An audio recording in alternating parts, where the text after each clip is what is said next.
Welcome back to Swish Happens. I'm Aiden. I'm Dylan. We're talking to you through Zoom today, but we'll That's still right. give you the same content.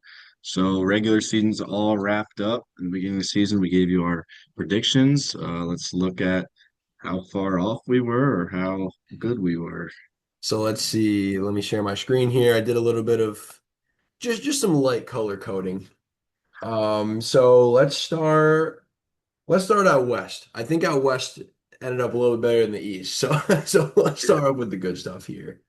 I'll first glance when looking at how it turned out and how you predicted.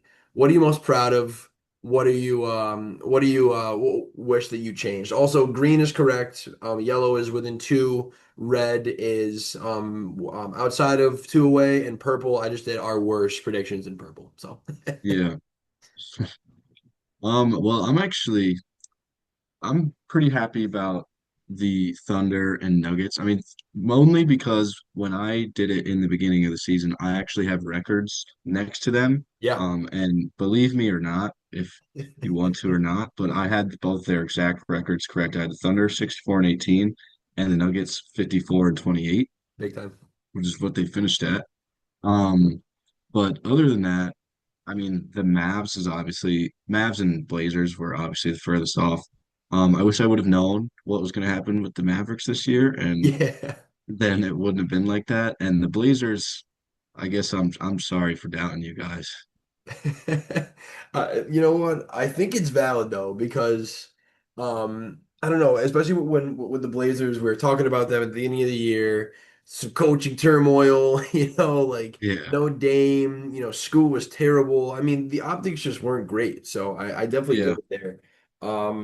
Yeah, I mean for the West, I think that Mavs and Clippers were the two that looking back, I'm like, all right, like I wish I was just a little bit more. I mean, I don't feel as bad about the Clippers because I think that I didn't really expect them to trade Harden, and I think that we all kind of thought that with the offseason additions they were going to be good. yeah, The Mavs, I think, was a risk, and I should have known that. I think I was just, oh, Kyrie's coming back, and like they did this big stupid trade, but they're at least going to give it a shot, and yeah, it was just strictly incorrect, you know. yeah. Also, another thing for me, I had the Spurs way off. I definitely did not see them being the second best team, I think, in the NBA, basically. Yeah. Um, I guess I just didn't believe that Wemby was going to take this big of a leap, and the same with all the guards like Stephon Castle, Dylan Harper. The whole team kind of took a very big leap. So I should have had them higher as well. Yeah, I think with the Spurs, I was high on them because of Wemby. But I think even for me putting them at four, I feel like I was taking a risk there, putting them that high. Yeah, For the same reasons you said. I'm pretty sure on this pod where we were talking about Western Conference predictions, and even for a lot of the beginning of the season, I think I was championing like trading De'Aaron Fox. I was yeah, pretty heavy on like, oh, like he doesn't fit. I don't know how he fits. Let's get him out. And yeah, I mean, I was wrong. The Spurs team has been ridiculously dangerous. I mean, as Thunder fans, we've seen it firsthand. I think if you were going to kind of power rank what teams are most likely to win the championship, I mean, the Spurs are, I mean, at your lowest, maybe five, probably four, and yeah, as high as I mean, at least two. I'd be surprised if people had them at one, but I mean, yeah, yeah, I think that they were definitely in terms of contenders, probably other than the Celtics, probably the biggest surprise of the year. yeah. I saw on my notes from our Western Conference predictions, and like some of the first games just happened, and one of my notes next to the Spurs game was, "Is Wemby top five?" And it's honestly crazy to look back that that was even a question Yeah, yeah, like at the beginning of the season. 100%. Yeah, like I feel like we talked about. Oh, the leap is coming. But then it happened. I Yeah, think that it's one of those where it's like I don't. It's not surprising that it happened, but I think that I was a little bit cautious to commit that it was going to happen this year. But yeah, I mean, it's crazy because now I had the Spurs at four, you had the Spurs at six. I mean, barring an injury, I mean the Spurs are going to be what probably top three minimum, preseason favorites in the West for indefinitely. hmm, Yeah, it's interesting. Something else that I thought was interesting was we both had Suns at 13. Yeah. And again, it's another one where I don't regret that coming into the season. But I mean, like, what do you think happened there? I mean, I have some thoughts, but I mean, like, what do you think has been the biggest thing that has propelled the Suns to, 6 spots ahead of where both of us thought? Yeah. Well, when I was thinking of the Suns at the beginning of the season, it just everything pointed to a clear tanking year. Hmm. Like let's just make sure we can get a good prospect for next year. But it seemed like the guys on the team, like Devin Booker, Dylan Brooks, even Jalen Green picked it up, and they were like, no, like we're here now. But I think the biggest things that happened for them, I think, were the pickups of not the pickups, but like the picking up their game of Colin Gillespie and Grayson Allen. I think those Yeah. two were very big on their squad, especially Colin Gillespie. Yeah, I'm with you. Yeah, I think along that same vein, is the role guys. I'll even bring up a couple more. They have that young dude. I think he might even be a rookie. Iguodaro played a ton of minutes of center for them. When Mark Williams was either hurt or I mean he was just kind of getting outplayed. Rasheer Fleming emerged as some weird like young Kawhi Leonard-esque defensive stuff, and I don't even think that's Yeah, crazy to say. I mean, he was elite down the stretch. Jordan Goodwin. I mean, like there was just guys just all over the board. Just some maybe a little bit known by name. We all knew Gillespie from college, and we've yeah, known Grayson Allen. Yeah, and then even with Grayson Allen, I mean, and Dylan Brooks both. They were both great. Had injuries. And it didn't matter. I mean, I know we'll get to the games last night, but I mean, the Suns have been locked into that seventh seed since I think December. I was looking at this chart where it showed kind of the progression of the seeding throughout the year. And the Suns have, yeah, have through injuries. I mean, even Book was out for a little while there. Stood pat at 7. I mean, I don't think he's going to win the award, but I think Jordan Knott should really get at least some respect from around the league for coaching this team through these ups and downs, through obviously the departure of Kevin Durant. They figured out the Bradley Beal thing, got him out of there, and yeah, he just gotten the most out of these guys. I'm not saying it's Joe Mazzulish in the method or in his style of coaching. But I think that if you're looking at teams that overachieved and exceeded expectations, and it's because of guys coming out of the woodwork like that, I think Jordan Knott and Joe Mazzulla are two guys this year that have just done that to varying degrees of success, but I think have both kind of over exceeded expectations. yeah, for sure. All right, should we talk a little Eastern Conference? Yeah, let's get to it. All right, This one, there's a lot of red, a lot of a red. lot of red in the Eastern Conference. I mean, Knicks Cavs not being 1 or 2 was just going to doom both. I mean, really, almost anyone's anticipation. I mean, I think Yeah, whether it be from an expectation or even from a gambling perspective. I mean, I think these teams their over under before the year was both around 60 wins. And Boston and the Pistons were far and away lower than that. So yeah, for so I sure. mean, I know we talked about it a lot all year, but I mean. Well, what are your thoughts on Knicks Cavs both or neither being 1 or 2 seeds in the East? The Knicks, I mean, I feel like I've talked about them like throughout the season, For and sure. it's like started up here, and just throughout the season, it's just kept going down. Yes. My hopefulness for them, they just they haven't at all ever at one point in the season jumped out and been like we're the best team in the East. Yeah. Um, and other teams have, like the Pistons have, the Celtics have. So I'm not very hopeful for them in the playoffs. The Cavs, on the other hand, I still like them a lot. I know they finished fourth, but we'll see in my in playoff predictions and stuff. I still think they can be number two in the East.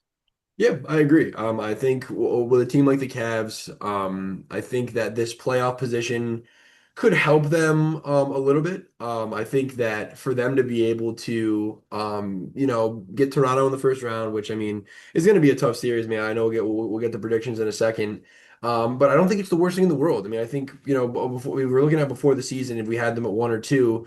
That was going to be a way tougher matchup in the second round. And then obviously, if they made it to the Eastern Conference Final, you're going to get what you get. But I think this route now, and almost like their expectation or them immediately underperforming, I think it allowed us all to not forget about them, but I think that without the expectation of, oh, this is the Cavs' year, like they have to take advantage of the down East.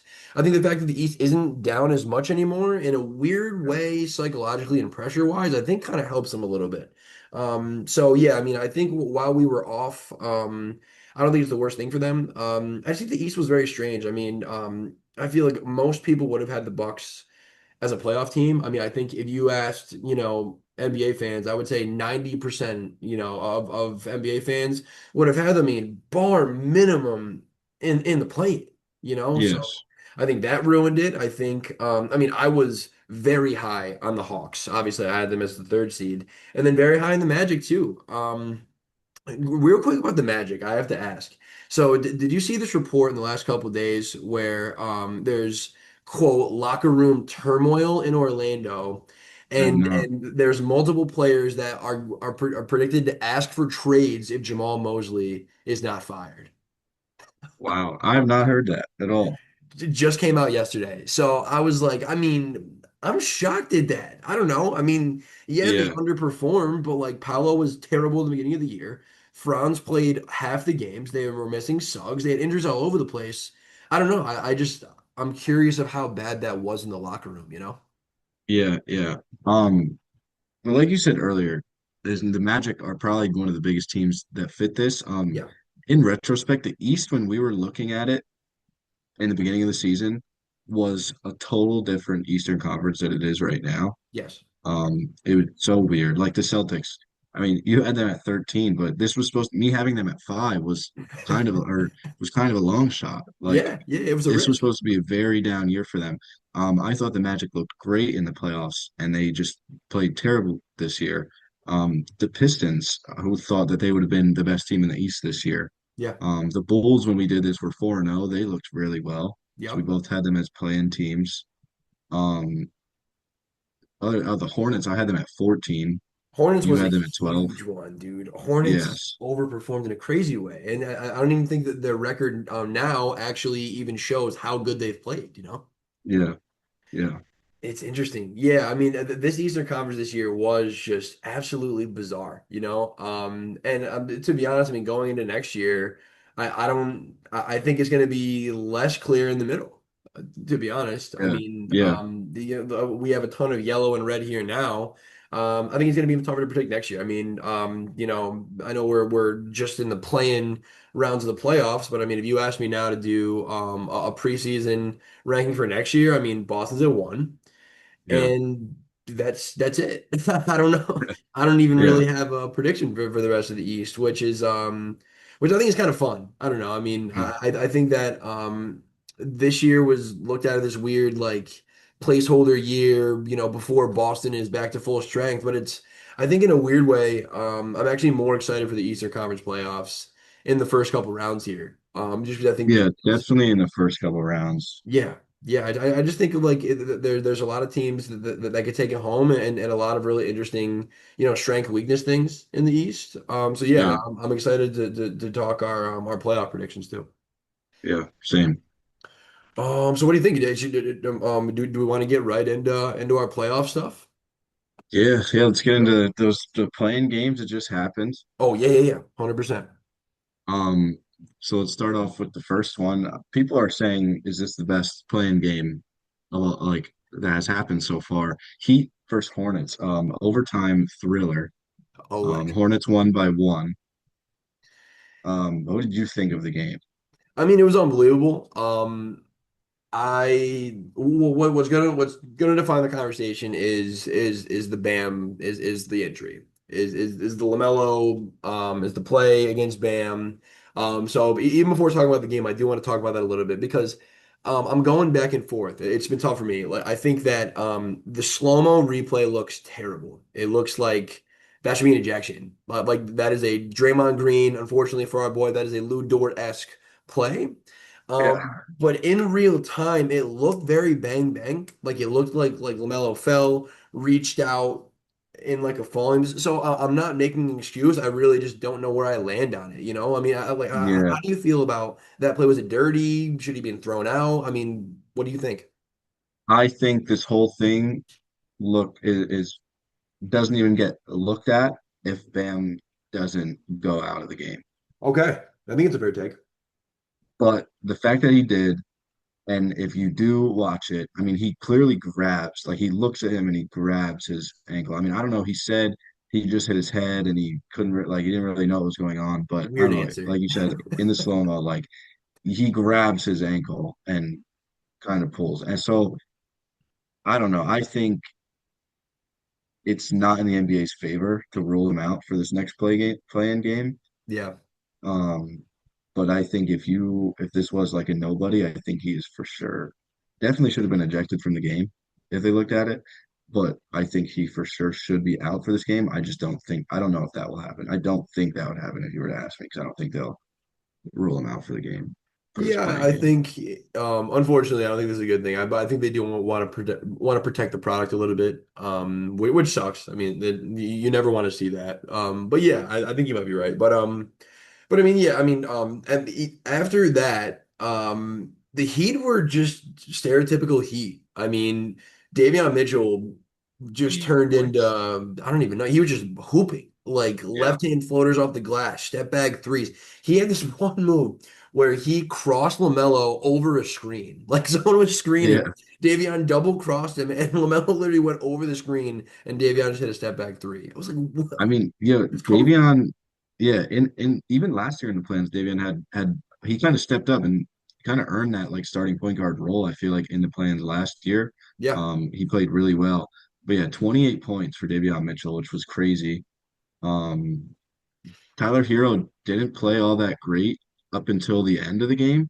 yeah, big He hit shots. some very big shots. But I think the main takeaway of like the best performer was LaMelo Ball, 30 points, 5 rebounds, 10 assists. Yeah. I mean, obviously with that dirty play, but at the end of the game, he hit big shots. Kobe White, 14-point quarter. He was I mean, ridiculous. he was the difference for the Hornets because I honestly like seeing that game throughout. I thought the Heat should have won that game. Yeah. I mean, they game planned Khan so well. I mean, at the beginning, they were game planning Khan well, and then even when he was getting open looks, he was off. Brandon Miller in the first half was very quiet. LaMelo early on was like 2 for 11 from three. Yeah, it's crazy. I think you're right that the Heat should have been up. It was like guys like Diabate were just cleaning up on the old boards. And Miles Yeah, Bridges was fantastic in the first half too. You know, I mean, even post injury. It was like the Heat just in total zombie fashion just somehow got seemed like they were better somehow. yeah, Someone I want to talk about is Khalil Ware. I think that this has been a big conversation over the course of the year. On one of the pods, we were even chatting a little bit about how I don't think the Heat really figured out how to leverage Ware and Bam at the same time. I do wonder if after this year, after this even this game, to be honest, seeing a little more of Ware and great from spotting up from three. I think he had two or three of those makes. He had 5 blocks. He had almost 20 rebounds. I wonder if there's a real possibility that we do see a little bit of a reset for the Heat. Really just in the form of getting off Bam and Hero. I mean, I think if you hold on to a cheap contract like Davion and you have young guys like Khalil Ware and Jaime Jaquez and Casper Yakuchunas, who hasn't really played that much, Jovic, who's been hurt, I think the Heat could really turn definitely Bam and even Hero just into some not even win now assets, but just some more, not full rebuild, but maybe like get some young players and reload pretty quickly. And I don't know why that was the first thing I thought of when watching Khalil Ware kind of hoop last night. yeah. I actually did just see. I just saw a post. I think today about the Heat looking at Giannis, but if that doesn't work out, they would be looking at Kawhi Leonard, which was Really? interesting to me. But I just think it's so weird for the Heat. This would be another year going into free agency, looking for a big name, like kind of older, win now kind of guy. And you got to think at some point it's time to look at the other direction. Yes. Yes. Maybe just you don't even have to rebuild because I mean we know the Heat they'll always be around that play-in area. So maybe just reshape your Yeah. team a little bit. I mean, I texted some of my boys in our group chat last night.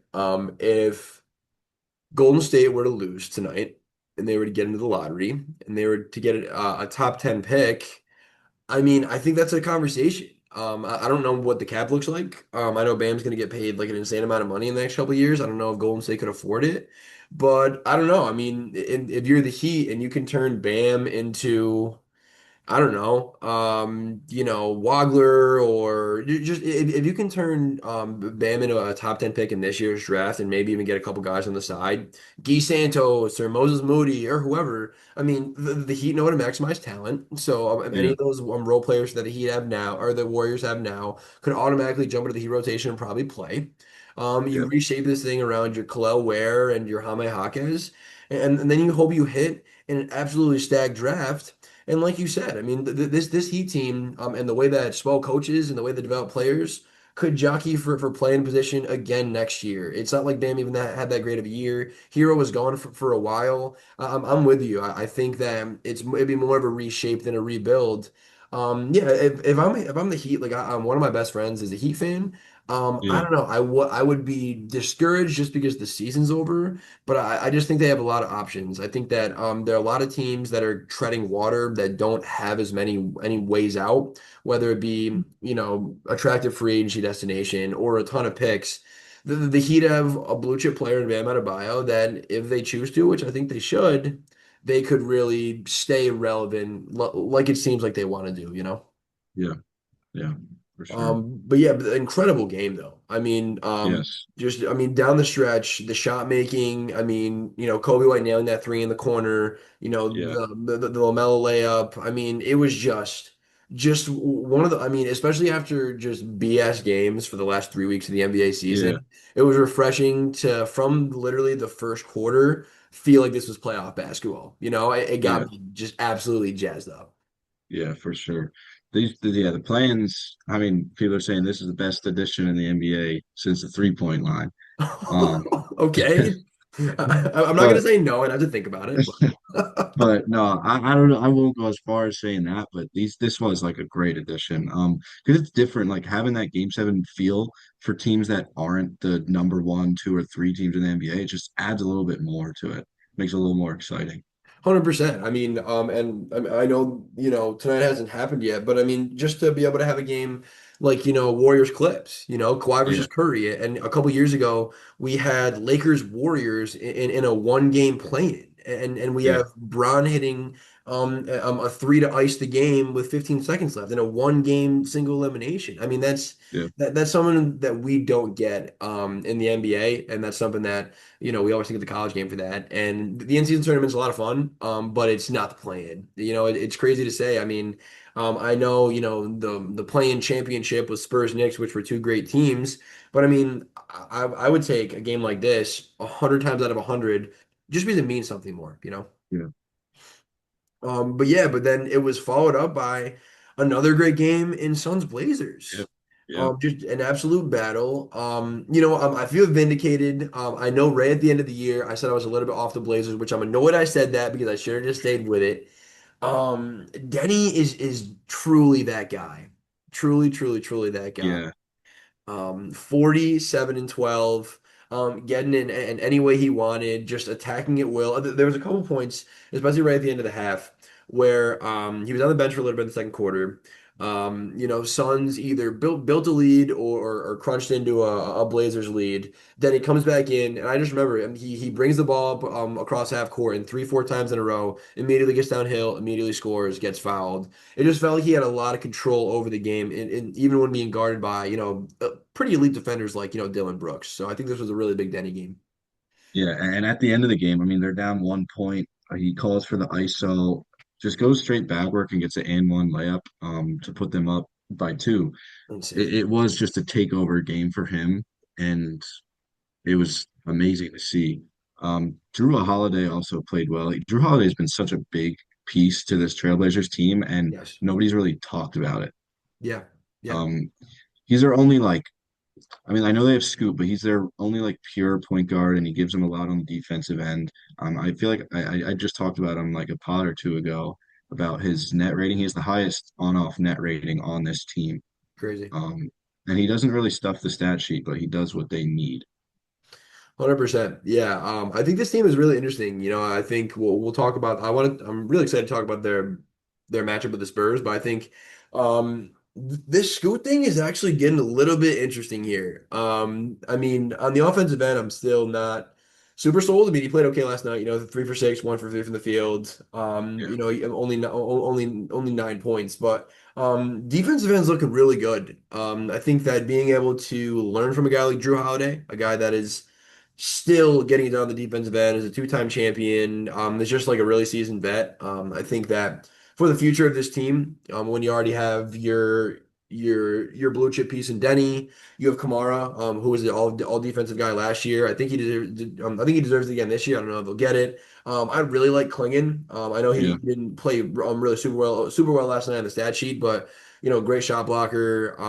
Stretches the floor a bit. And with Dan coming back next year too, I just think that this team is a really interesting mix of guys entering their prime, young players, and then a couple of vets that are going to be able to really, teach these guys the ropes, so to speak. So, Yeah.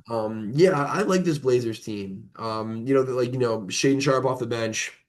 I think it's found like a really interesting role. I think that Shane Sharp and School Henderson were two guys that expectation wise, I think, for varying degrees, that they came in with some higher expectations. Haven't really been able to meet them, but I think that we're kind of recalibrating what we think these guys are. Yeah. And yeah, I just really like this Blazers team. I like how they have their rotation set up. I like the development of their guys. I think that this was just like a really nice win tonight over last night over a Suns team that we just talked about has been solid all year. Yeah. Um, and the Suns, I mean, they're not out for good, but what did you think about them, and what do you think about their potential matchup with the Clippers or Warriors? I mean, Jalen Green shooting 29 shots feels like not the greatest blueprint for success. I think that's troubling. I just think that this team. The Dylan Brooks piece to me, we talked about it last week or 2 weeks ago when we were doing a Western Conference playoff preview. And listen, he had 20, like he went he's 6 for 10, but 29 shots for Jalen Green. A couple of shots could have gone over to Book, could have gone over to Dylan Brooks. I've never been a Jalen Green guy. I think he's a little bit too featured, and I think that he's a guy that in small doses, I think he's the most effective. I think he played the most minutes on the team, and he shot the most shots by 12 shots. Yeah. And granted, yeah, he had 35, but I just don't think that that's winning basketball. I mean, I know they almost won the game still, but I don't know. If that's going to be the case, like for them moving forward, in the next game, I would, if I was a betting man, I'd bet they'll be in Cabo in about a week. Would be my Yeah. guess. What do Yeah, you? I think Devin Booker definitely needs to be their guy. Yeah. Yeah, like you said, I mean, 35 points is great, but only with a W attached to it. Yes. Yes. Um, Other than that, I mean, they had no Grayson Allen also, which I think is a big thing, and I don't know if he will be back for this next playing game either. True. True. It's a left hamstring soreness, so I think he should be, but I don't know. I can't see anything about his return date that's actually final. But I honestly, I think I like their matchup with either the Clippers or Warriors. I think they have more depth than True. both of those teams. I agree. So we'll see what happens. We'll see which team they get Yeah. first. Yeah, I agree. I think my issue with them would be if, similar to last night, if they got into a close game at the end, I think that's where I would shade Clippers or Warriors. Yes, Just I'm the same way. just I mean, it usually comes down. It's not this simple, but it comes down to if it's shot for shot. I mean, even if I was even if I was trusting of the fact that it was Devin Booker that was going to be taking the big shots down the line, I would still edge Warriors Clippers.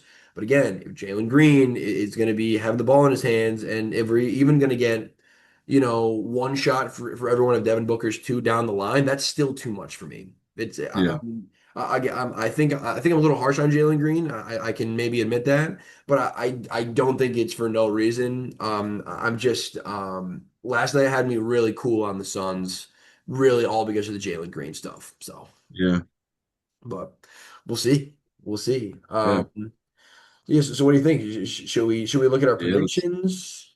Let's get into it. So speaking of the rest of the play-ins, Yep.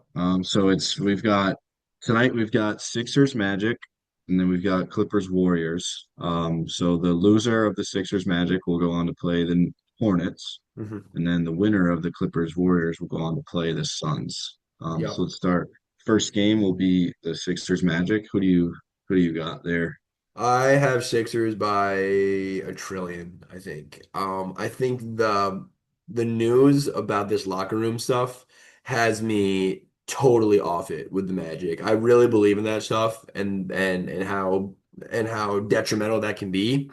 And I think if that wasn't the case, I would say Magic by a hair. But I think that locker room stuff, I know it's only one game and I could be wrong. And I know there's no Joel Embiid. I have the Sixers. I have the Sixers.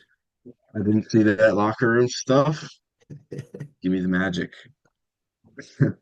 Yeah, just the no Embiid. I don't know why, but I'm still I put my faith in the Magic Hmm. all year, and I'm still gonna stick by that. So just give me the Magic. I mean, I think if I'm the Magic, I'd rather lose, but I don't want to have to play the Hornets. So Yeah, I think I'll just take my playoff appearance. So I actually do have the Magic here. for sure.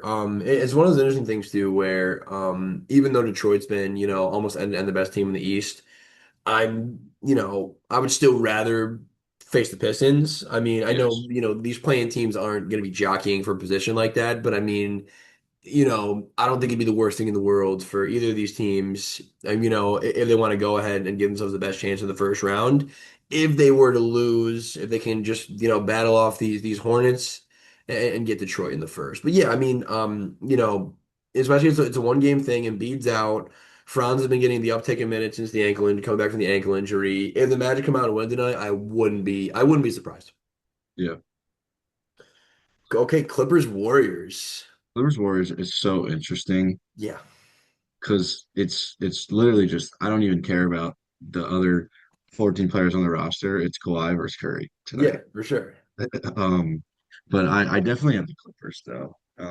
Yeah. But it's the same way. Like if it comes down to shot for shot, I could see either of them winning, and I could easily see the Warriors winning this. But I'm taking the Clippers. I'm totally on the Clippers. Kawhi has been just a top five player in the league. Like he's been back. He's been peak of powers Kawhi this year.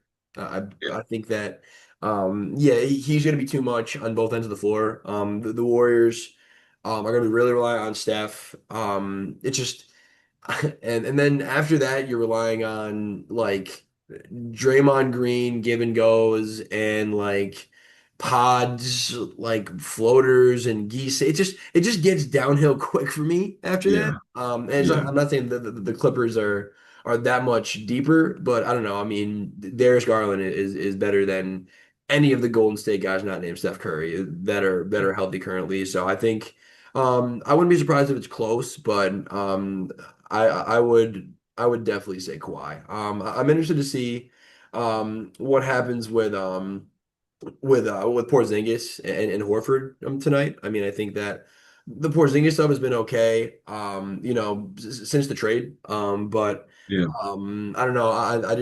I'm pretty off Porzingis. I feel like his days of being an impact player are kind of over. So I mean, but I think if I were to give an X factor for a Warriors win, I think it'd probably be him. yeah, yeah. I definitely got the Clippers. So then that would have us with either it would be the Clippers Suns then, Hmm. and then over in the East it would be whoever Magic or Sixers and the Hornets because we both chose different ones there. Yep. Um, and for the East, I favor the Hornets in either of those matchups. Yep. I'm betting on the Hornets for all of the play-ins. And then in the West, I have the Suns over either of the teams. Okay. Sadly, I would like to see Kawhi do it, but I think the Suns have a way better team overall than both the Clippers and the Warriors. I think that's fair. I'm with you on the Hornets. I mean, I think the Hornets, I mean, we've talked about the Hornets. I think they've just been absolutely lights out, and just one of the best teams in the league since January. So them Hornets for sure. I'm gonna go Kawhi. I'm gonna go Kawhi and the Clippers over the Suns. Yeah, Just for the reasons I said before. I just think that at the end of the game, if it's a close game, I'm just gonna edge not Phoenix. I'm right. just yeah, I'm not I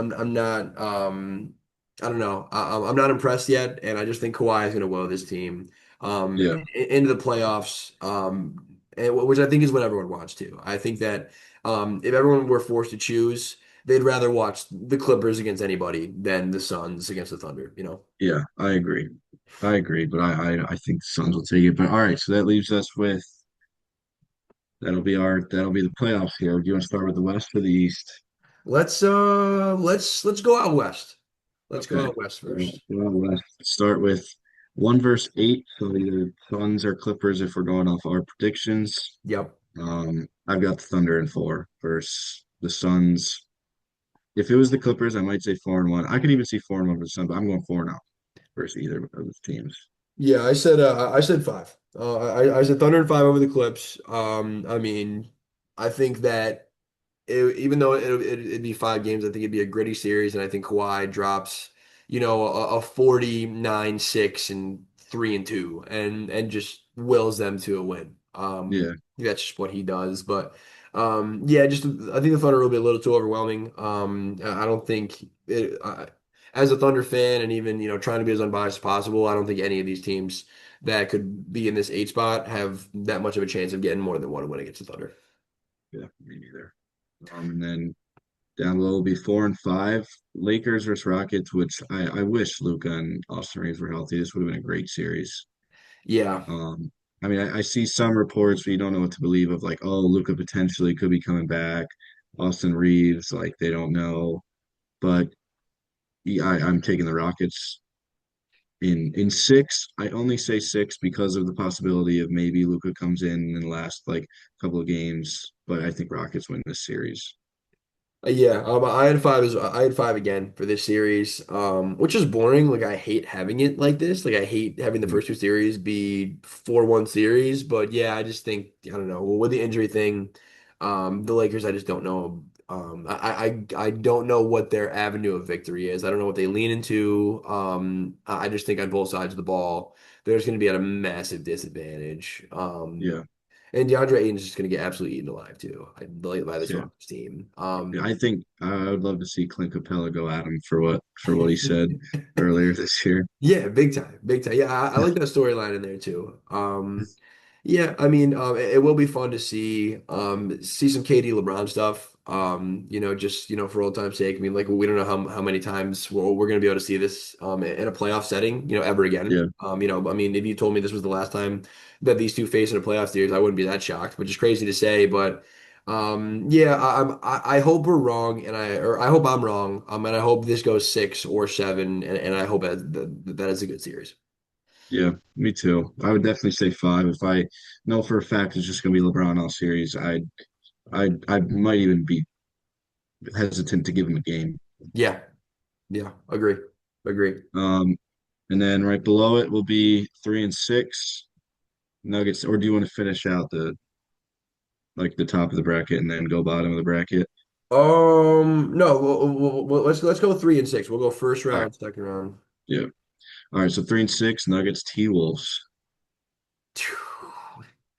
Okay, so I had Nuggets in 6. I almost want to go Nuggets in 7, um, just because. I don't know. I mean, I've been kind of low on the T-Wolves, and I think Denver is peaking at the right time. But I think the T-Wolves will be able to do a pretty good job with any non-Jokic players, and Yeah, really force him to do a lot of the work himself, which he's totally capable of doing. I mean, it's Jokic. I mean, he should have probably 5 MVPs under his belt. But I think that the Timberwolves are able to throw Io or Ant on Jamal Murray. Throw these guys on some of the secondary scorers. And I think that the Nuggets are going to have a little bit of trouble. But I think the Nuggets. I'd be shocked if the Nuggets were out in the first round. yeah. I have the Nuggets in 6 as well, and I think this I think this will be the most exciting first round matchup out of all of the playoffs, West and East. just because of the Ant and Jokic aspect. Hmm. Um, I think the thing for the T-Wolves, and honestly any team that plays the Nuggets, is they're going to win every minute Jokic isn't on the court. Hmm. But the thing is Jokic is on the court for over 90% of the game, Yeah, basically. big time. Um, and yeah, I don't think the Nuggets go out in the first round either. Yeah, no, I'm with you there. I'm with you there. I am very excited to talk Spurs Blazers. Um, Yeah, so so what do you have for Spurs Blazers? I I have I have the Spurs winning in five. I mean, I Okay. know there's a lot of this Blazers stuff, but I'm not buying it. I don't think they have anything that can. I don't think they have any way to handle Wemby along with De'Aaron Fox, Stephon Castle, Don Harper. I think one of those guys, or I think two of those guys, will be having a good night every time, every night. Okay, I think it's fair. And I think that is probably the more likely scenario. I think that's more likely. I have Spurs in six. I think that I think the Timberwolves have a chance to put up a fight. I think that from a defensive matchup standpoint, I think that in a similar perspective, like I was talking about for the T-Wolves, I think that the Blazers can make it tough for anyone not named Wemby. I think that with the combination of Drew and Scoot and Tumani Kamara, I think that they can make it hell for your Foxes, your Castles, your Harpers. And then I think just having Klingon as having the threat enough of being able to shoot that spot up three, I think it forces Wemby to, on the defensive end, make some decisions. I mean, it's going to be a little tough for a guy like Denny who loves to get downhill. I think he was top of the league in drives and fouls called and Yeah, all that kind of stuff. But I think the Spurs will, figure out this puzzle after a couple games. But I wouldn't be surprised if the Blazers steal one of the first two games and makes yeah, them and makes the Spurs a little bit scared. But then I think the Spurs and Wemby will be able to crack the code and then get the job done. But yeah, I don't know. I am predicting that the Blazers just put up a little more of a fight than everyone expects. yeah. I mean, I would like to see it. I just don't think because I think as a team, even outside of Denny, I think as a team they're like top in drives. And we talked about it before. They're top in turnovers and allowing teams getting points off turnovers. Those are just things that can't happen against a top tier team. But Yes. like you said, I think if they do steal an early game, I think the Spurs are a team that can be a little shaken up because of how young they are. Big time, big time. Yeah, I think it'd be interesting, and the Blazers are a team that I'm going to be really excited to talk about postseason and f future stuff. And I think that I'm wondering if this could be one of those like low seed gets booted in even if it's 5 games, but puts up a fight sort of thing. Yeah, Like it's. I think we see this all the time with Thunder from a couple years back, or Houston last year, like these teams that put up a little bit of a fight, like no one really expects them to do too much or spoil too many seasons. But I wouldn't be surprised if this is a sign of things to come for the Blazers. yeah. All right, let's talk Western No, semis. yeah. So we both have the same things, so to make it easy, at the top we Yes, have Thunder Rockets. I have the Thunder in six in this series. I do too. I do too. What was your thought process? This Rockets team, if you were to ask me in the beginning of the season, I said, if you said, all right, Thunder and Rockets are in a playoff series, I would think you're talking about the Western Conference Finals, Agree. maybe, and I would probably say seven, but this Rockets team hasn't really impressed me all that much. The guard play, I don't think can match offensively, their guard play, I don't think can match our defensive guard play. Um, I think KD is going to have to do a lot of scoring. I think Sengun is going to have to do a lot of scoring, and I think their guards and other guys are going to have to hit shots for them to beat us. I think it's fair. I think that the biggest threat to the Thunder would be just the size. I think that they could not neutralize Chet, but I think Şengün can re really has the ability to um attack Chet immediately, and kind of neutralize him as a rim protector. I do worry about that a little bit. And then I think they can match well onto us too. I think that, um, I just think that this Rockets team has some of that secret sauce that if they get hot from three and can win the battle on the boards, I think that's probably the blueprint to beat the Thunder. Yeah, And also, taking away Dub and Chet, and letting Shea average 36, 37. I think that that would put more pressure on your Lou Dortz, on your Jay Wills, on even your Hardensteins to, do a little more offensive production. So yeah, and I think Ime is one of the best coaches in the league too. I wouldn't be surprised if this goes seven. I wouldn't be surprised if they were done in five, but yeah. I think it ends at six.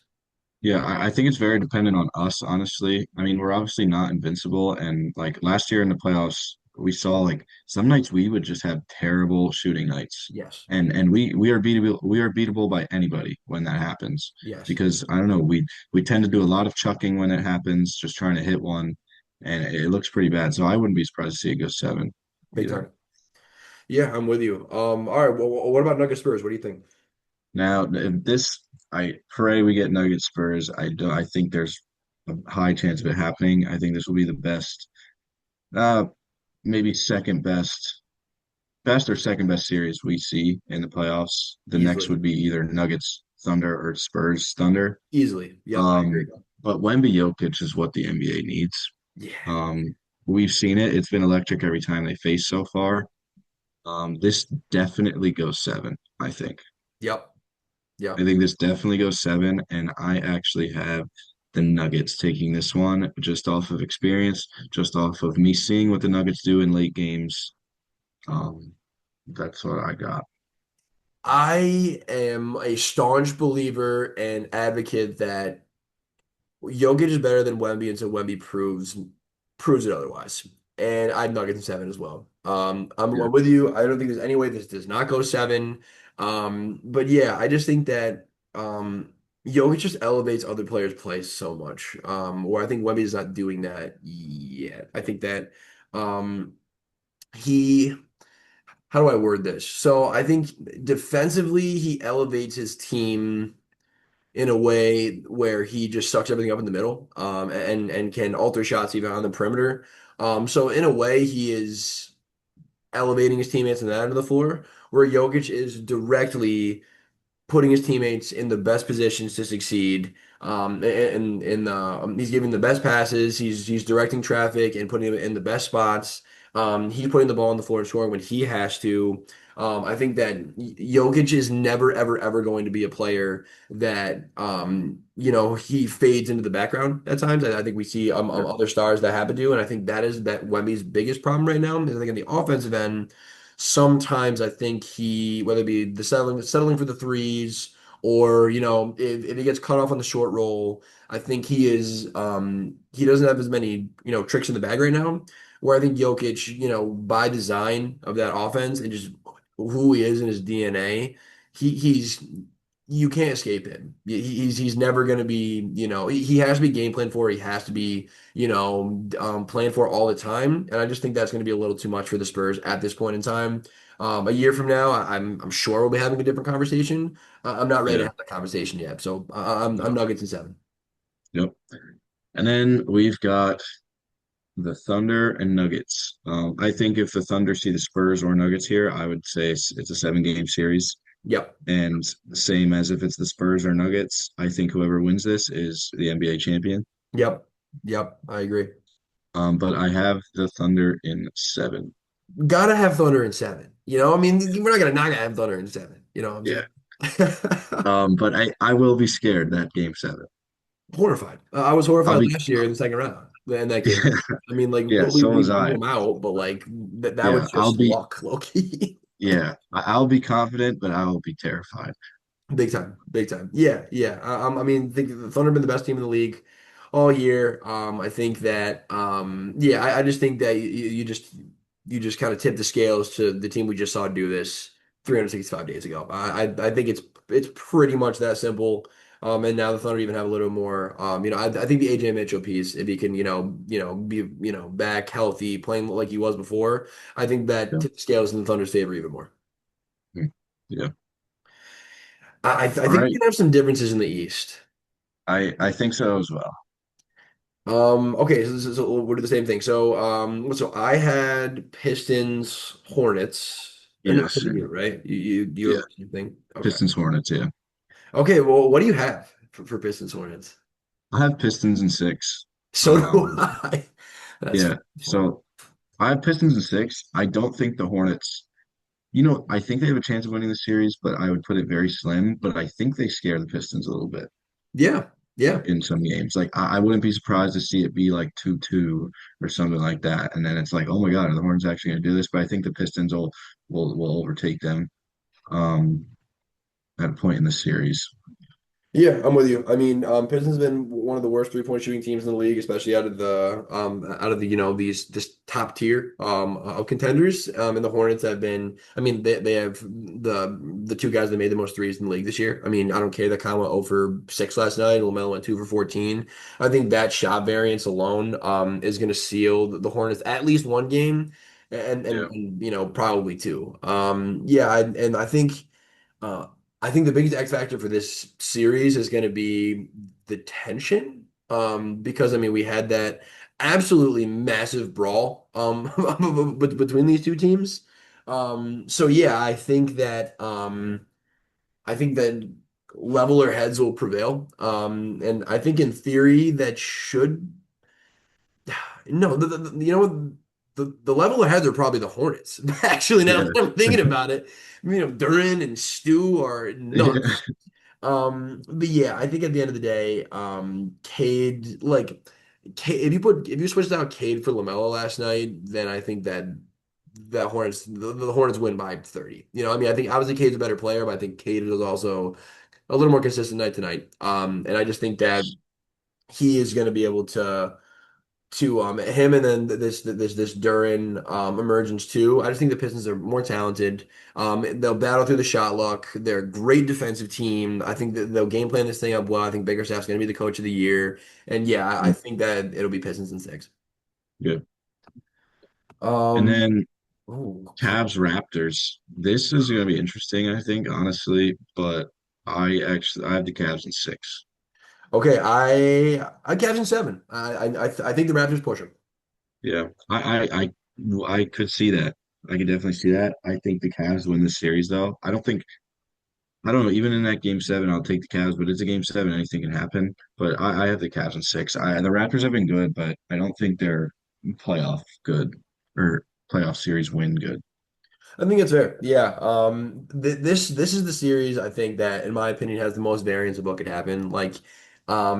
I think the most surprising thing would be the Raptors winning in 4 or 5. But if you told me Cavs sweep or either of these teams in 6 games, I wouldn't be that surprised. But yeah, I mean, I think it's just a really interesting opposition of tempos. I mean, you mentioned we were talking Eastern Conference preview that the Cavs pace is getting hardened was like really low, was like 25th, Yes. 26th. Then it's really Yeah. worked for them. And the Raptors are high tempo, turn you over. That's their offense. So I Yeah. think that if the Raptors can get out and run, if they can turn the ball over, if they can turn this into Harden or Mitchell just ISOing, they can boil the game down to that. I think they have a shot. I agree. I think the Raptors' biggest negative in the series is going to be their half court offense on Yeah, Mobley, Allen. Um, so I do think if they get out and run, they could steal a lot of games, maybe steal the series. big time. Yeah, no, I agree. And Um, then Knicks Knicks Hawks. Hawks. I think this has a lot of variance too.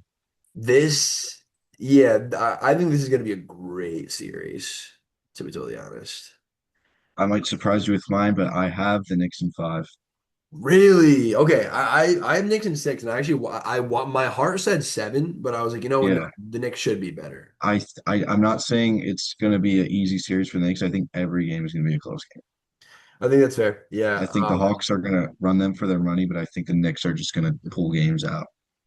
I think that's fair. I think with the Knicks, if if they can just stick Anunoby and Bridges onto, Jalen Johnson and Alexander Walker, this could be done in four. It could be done in four. Because I mean, I think that's the Hawks' biggest weakness is the drop off in offensive talent, offensive playmaking, offensive creation outside of those top two guys. I mean, like Dyson Daniels was already not a great offensive player and has shot the ball like garbage this year in like actually in an incredible way. Kuminga's been fun, but I, I mean, we've seen this guy in bigger moments. I don't know if he's ready to step up and, put in big minutes and an impact performance at the Garden. Yeah, I think the Knicks lean on the experience and the superior talent, but I do think the Hawks do have the pieces, especially on the defensive end. Keying on Brunson, keying on Cat. Make Anunoby, Hart, Bridges knock down shots. I think that's their best avenue to stretch this thing out. Yeah. All right, and we got well, you would have Celtics Sixers. I have Celtics Magic. Yep. So what do you got for Celtics Sixers? This sucks because I was actually really high on the Sixers, but I had this as a sweep. I have this 4-0. Everything in my bones is pushing me to have this go at least five. But even if Embiid comes back, I just think that the Celtics team is just perfectly equipped to go ahead and dismantle the Sixers team. Yeah. You have White, Brown, Tatum, even Gonzalez there are elite perimeter defenders. And I think can just neutralize Maxey, and then VJ for sure. And I mean, I don't really care what Paul George does, really. I mean, I Yeah. think he'll also be neutralized too, for what it's worth. But I mean, Embiid's obviously an X factor if he can come back from the appendix thing, but I just think that this Celtics team is too good, and I think that we've seen them start to shake off the rust, and Tatum start to shake off the rust, but I think that the playoffs is where we've seen these guys. I mean, aside from last year, really but perform and they've done this before. So I'm pretty confident in 4-0. I have Celtics in five versus the Magic. I actually like when I first thought about it, I was like, like, give me six. But I think it's just I don't know what it is about me and the Magic. I don't know why I like them so much, but Yeah. I think five is realistic. I don't know. The thing about the Magic is just like I just think when I think about them, I think about them when they could be at their best, but it's just like they're not even close to that. Yeah. So yeah, I got Celtics in five. I don't need to go much further. You said everything about the Celtics. Yeah, yeah, that's fair. Okay, yes. So now we move to the second round. Right. Okay, so we have the same here actually. So we have Pistons, Yeah. Cavs, and Knicks, Celtics. Yep. So we Okay. got Pistons, Cavs, Yeah. the top of it. I have the Cleveland Cavaliers in seven. The Cleveland Cavaliers in seven. Yes, I do. I also have seven. I do have Detroit. I do have Detroit. Okay.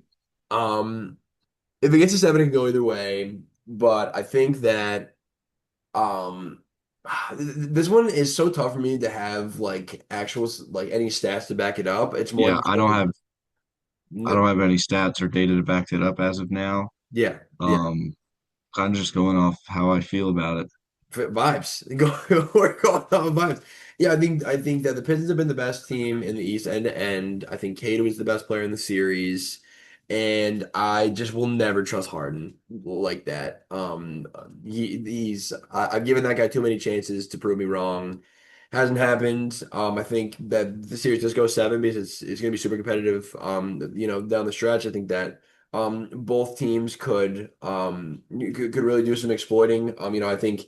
Um, Other than Jalen Tyson, I don't think the Cavs really have guys that are going to be able to get in front of Cade and slow him down. And then I think that the Cavs could do a little bit of muscling with Allen and Mobley. Outside of Duran, I know they have Stu, but I just like what the Cavs bring to the table in terms of Yeah. rim protection and things like that. But yeah, I think this is going to be a fun series. Yeah, me too. That is the thing that worries me about the Cavs, is I don't know how they'll really stop Cade. Like Yeah, this is a series where Cade could really dominate and stamp himself as I mean he already has stamped himself, but like in the playoffs now as yeah, one of those guys in the league. Um, I could for sure see that happening, but I could also see like Donovan Mitchell. taking over some games. James Harden, if he plays well, efficiently, more of a playmaker. I don't think they need him to score that much, really. I think Yeah. they need him to play, make, be efficient, don't turn the ball over and run the offense. And Mobley, I think Mobley's a big wild card for the Cavs. He has really big nights. He has decent nights, but defensively, I think is the biggest thing here against this Pistons team. Yeah, no, that's fair. Yeah, I think it'll be fun. I also have 7 games on the other side too. I sat on this for a while. I think the Celtics get their leg back, and I think the Celtics win in 7. Um, Yeah, I just think that I think this one is going to be one that transcends the stats. I think that they're going to want the revenge from last year.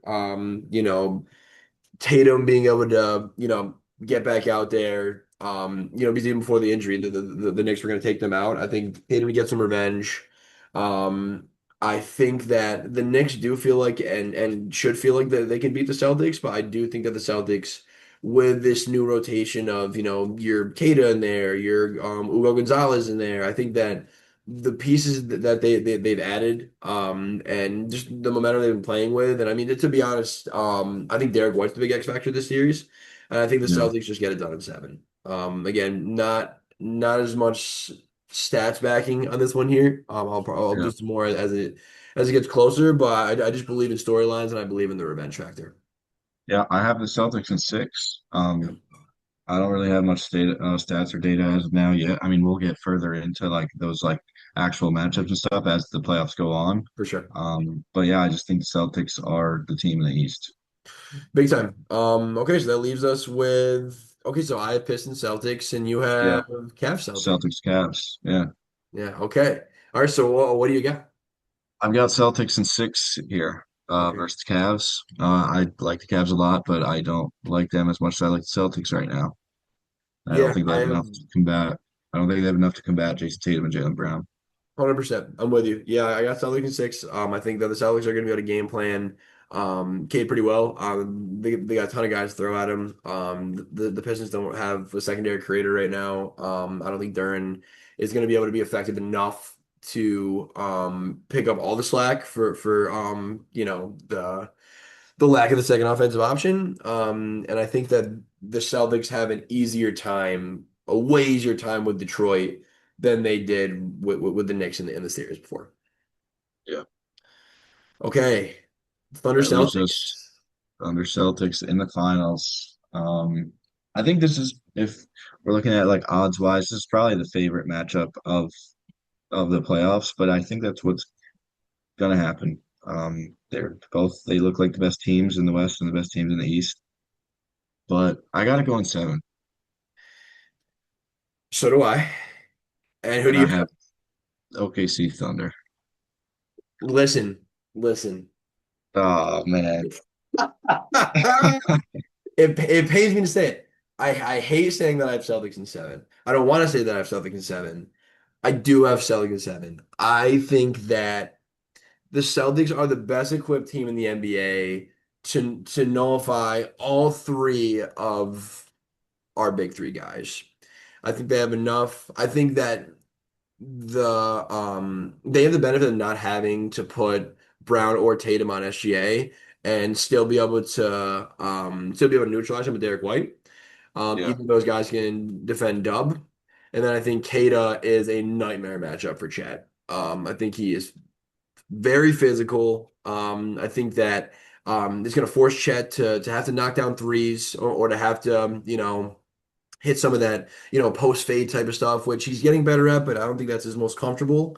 I just think the Celtics are really well equipped to make it really hard for the Thunder, and I think that they can play up to the Thunder's physical brand of basketball that everyone hates.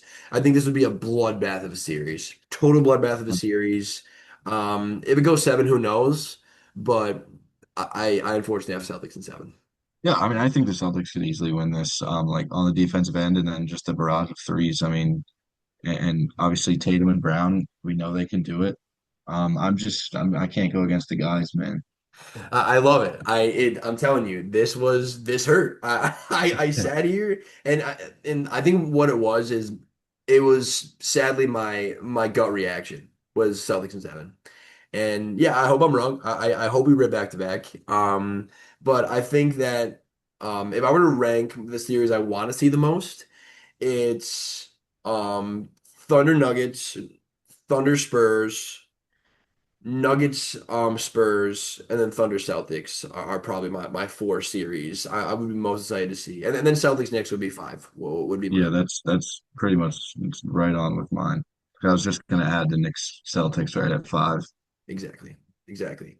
Yeah, so we'll see. I mean, that was definitely more of just like a breeze through the matchups, but Yeah, as each round, progresses, we'll be able to really get more into depth. And I think that'll be the fun part about the playoffs is like we'll really get to hone in on the nuances of each game, of the turning points, of the coaching decisions, and I think we'll be able to really start to analyze the stuff even more, which I love the first round of the playoffs for that. There's multiple great games of basketball every night for like a week and a half. yeah, yeah. It'll be fun. I was thinking about this little theory, or what am I thinking of? Exercise, Hypothetical. like a little Little exercise. hypothetical. Yeah, yeah. So in the bottom half of the playoff team, so five seed or lower, if you could add one all-time retired player in their prime that played for this team though, played for this team Hmm. onto a team, what would you do? Who would give them the best odds of winning the championship? What team? This was tough. This was tough. When you kind of feel this exercise out to me. Do you have one off the top of your head while I'm thinking? Yes. Okay, what do you got I will be adding Shaquille O'Neal to the to Magic? the Orlando Magic. I was thinking that too. That did cross my mind. I think that is a dominant piece that will take a huge load off of Paolo, Franz, and will kind of let them. I mean, imagine Paolo, Franz, and Bain being working out as not primary guys, That'd be insane. and defensively would just be a menace in the paint.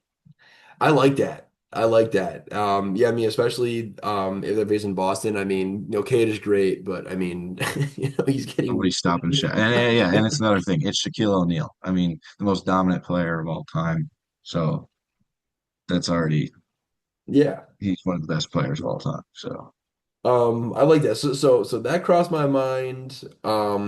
There was some Sixer stuff that crossed my mind, but I think I'm gonna go ahead and I'm gonna land on KG going to the Timberwolves. that was my number two. Yeah. I just think that MVP KG will be able to give the defensive prowess of an all-time, rim protecting center will also be able to stretch the floor, shoot the rock, be an enforcer on the offensive end as well. I think he'd be a perfect complement, and I think you'd be able to, switch him and Rudy out. I don't think they'd have to be on the floor at the same time, and I think that just having KG even in that first round series against the Nuggets would easily be a 7 game series, and I think I Yeah, might even just hedge the Timberwolves because I think that even though Jokic is, in my opinion, better than KG at the peak of powers, I mean, you have Ant, who is yeah, infinitely better than Jamal Murray. So I think that in terms of the top one and two guys, I think that putting KG next to Ant would give them the best shot of running the table. yeah, for sure. Yeah, and I was looking around. There's really not many others like that I would add and be like, I'm confident in this team making the championship. I mean, there's a lot of good teams right now. Um, and just like all the teams that are five and below, like don't really have that many all-time greats that could really push them there. Besides like the Shaq and KG was probably my second there. I was trying to figure out like the Rockets would be so nice to be able to add, but they don't really have like a point guard that it would be like Steve Francis, the best point guard I could think of the Rockets. I think I would just throw them T-Mac, even though he doesn't really solve their problem. Like he Yeah, does. or you could give him Hakeem. Okay, see that'd be interesting. Just triple down on the size thing. Yeah, That would yeah, actually be kind of scary. yeah, Because they were running double big in the beginning of the year with Şengün and Steven Adams. So imagine they're running double big with Şengün yeah. and Hakeem I Olajuwon. mean, I think honestly, if you're looking at it, if you give him Hakeem right now, obviously this Lakers series is done for, but Yeah, I would even favor them. against the Thunder because I don't we do not have the bigs to accumulate for Hakeem and Şengün together. No, no, no, no, no. Yeah, that would actually be horrifying. Yeah, Some other ones, I mean, if you threw like Dr. J and the Sixers, I think would be an interesting one. yeah, I mean, Atlanta, I don't really see anyone pushing the needle too much for them. no, Like, Scotty when he was on the Blazers, maybe, but he was a little bit kind of past his prime there. yeah. I was thinking of like L.A., Yeah, tough. Brandon Roy. I mean, if you add like Wilt to the Warriors, Okay. Okay, listen, that would be interesting, that would be actually. interesting. Will on the Warriors would slap, actually. Will Yeah, on the or just Warriors, that could be interesting. yeah, or just give him some run DMC action. Give him Mitch Richmond or Chris Mullen. Sure, just another gun out there with Steph. Yeah, yeah. Chris Mullen and Steph Clippers. would be a better version than the Splash Bros, which sounds like a hot take, but I just feel like You Chris think Mullen in so? today's NBA would cook. Do you think he'd be better than Clay though? I do. I think Chris Mullen was that Chris Mullen was that dude before shooting was this cool. I think that in Yeah, today's NBA, like today's rendition of Chris Mullen would be almost Steph and Clay like. I yeah, think he was that dude and a lefty at that, which I have some yeah. love for. So If we give Kawhi some Blake Griffin, okay, we give him like that Pistons Blake Griffin, yeah, like yo, that'd be fire. yeah, That would be cook it with some sauce. Or. Wait, Phoenix has got to have a little action. I Charles mean, Charles Barkley, Steve Nash.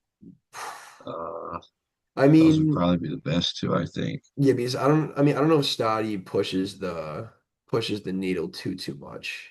Yeah, You know what? I think I would give them prime Stoudemire just because what they need. Like yeah, you get Stoddy in there rather than who Iguodala, who I was just saying I liked, but Stoddy instead of them, I think they'd be interesting. I still think they're getting absolutely worked by the Thunder. yeah, But it'd be fun yeah. anyways. Love But it. yeah, no, this was cool to think about. I mean, if we added the top four into those teams, I mean, we don't those top four on each side don't even need a all-time guy. No, no, it's so top heavy this year. I feel like, yeah, Yeah, they don't need to be given any other favors. yeah, yeah, Love it. All right. Yeah. So the next yeah, time we talk, we'll be into the first round. We'll see how our at least playing predictions kind of play out, and we'll be able to really dig into these first round matchups, which I'm pretty pumped about. yeah. All right. You want to get a random hooper out there? A random hooper. All right. Do you got anything, or do you want me to go? I got one. Okay. Okay. Um, Wait, oh wait, no, I I got it. I I got it. I got mine if you want. Okay, you go. All right, I'm gonna go the White Mamba, Sasha Vujacic, Sasha from the Vujacic. Lakers heyday. Yeah, I got a random Maurice Harkless. Mo Harkless. Yo, I was sick with him on 2K. He couldn't shoot, but he could dunk, Yeah, I'll tell you that. yeah, and then I'll add another Michael Kidd Gilchrist. Okay, busted Yeah, jumper. yeah. A dude that never sniffed the playoffs once. No, stuck in Charlotte for a while. All right. Thank you guys for watching. Swish happens.